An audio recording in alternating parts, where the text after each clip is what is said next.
Rajasthan police મથકમાં આજે 13 તુષ્કર્પણ કાર્યક્રમમાં આર ડિવિઝનના 3 પોલીસ મથકોમાં નોંધાયેલા ગુનામાં પોલીસે આરોપીઓ પાસેથી મેળવેલો સામાન મૂળ માલિકોને આપવા માટે કાર્યવાહી કરી હતી, જેમાં પોલીસે 13 તુષ્કર્પણ કાર્યક્રમ હેઠળ 173 અરજદારોને 185 મોબાઈલ, 2 કાર અને ₹6,95,000ના દાગીના પરત આપ્યા હતા।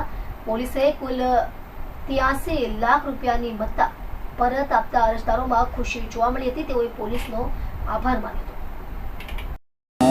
આજ રોજ ઝોન 6ના આઈ ડિવિઝનના ત્રણ પોલીસ સ્ટેશનમાંથી 173 અરજદારના 82,65,000 રૂપિયા એટલે કે 83 લાખ રૂપિયા જેટલી રકમ 13 તુષ્કર્પણ નિમિત્તે એમને પરત કરવામાં આવી રહી છે।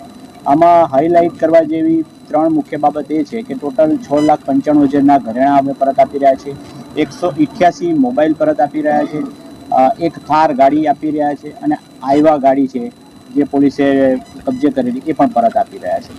અને સાયબર ક્રાઇમની જે અરજીઓ થાય છે તેમાં પણ રિફંડ મેળવી ટોટલ 30 અરજદારના 12,11,000 રકમ અમે પરત આપી રહ્યા છીએ। આમાં આજે ટોટલ મોટી 173 અરજદારોને અમે 83 લાખ રૂપિયા જેટલા પરત આપી રહ્યા છીએ।